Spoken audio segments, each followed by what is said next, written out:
so much. This is my third time being here, and twice for honor books, and this is the first time for the Jane Addams Award in this way, and I'm honored.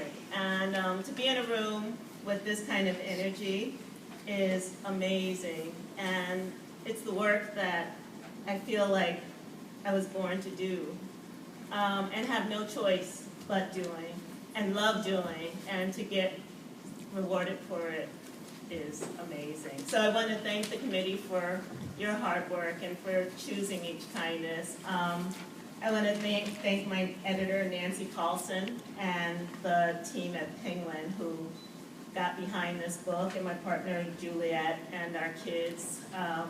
The three of them leave in the morning and let me work. And thankfully come home at the end of the day just as I'm beginning to procrastinate. I think I was talking to a friend of mine, Toshi Regan, who comes from a long line of activists, and she was saying one of the things that doesn't happen anymore is we don't gather.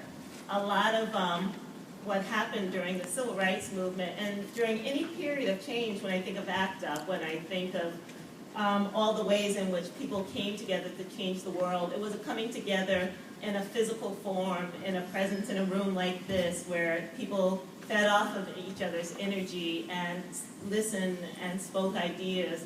That created change. And I get scared now with the internet and the ways that keep us from gathering, keep us from coming together, of the impact or the lack of impact of change that still needs to happen, will or will not happen. So I think about that often. I think about what the work is that we all still have to do and the work that I have to do. I know writing for me is a big part of doing my work. I always talk about Audre Lorde, how she said we should wake up in the morning knowing we have work to do and go to bed at night knowing we've done that work. And I don't always know I've done that work. I know I like to get on Facebook and stuff, but I think about the work of writing and how it is about creating change, but the bigger change also is getting the books and the ideas and the empowerment into the hands of young people, because so many young people still don't have access to this literature. This is a hardcover book that costs $16.99. And a lot of young people still don't have libraries, and a lot of young people still don't have access to authors who can walk into their classrooms and be their mirror and look like them and come from the same neighborhood as them, like Flatbush, and who can speak their language and help them tell their own stories. And I think for me as a writer, as a mom, as an activist, as a person who wants to create change and hope to help us all do a little deeper thinking about that change, that I would love more gathering and more ways that we can figure out of getting people into the world to tell their stories.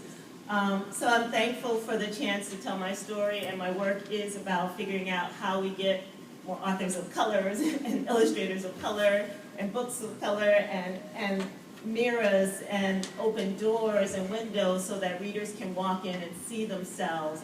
And I always say with Each Kindness, I was Chloe and I was Maya. And I think all of us can say the same thing. There was a point in our life when we were not so kind, and there was a point in our life when someone was not so kind to us. And if we say that we were never Chloe, we're lying. So, and we were talking a little bit about Each Kindness, and one of the students was saying, why did the book have such a sad ending? And when I started writing it, I knew I wanted to write a story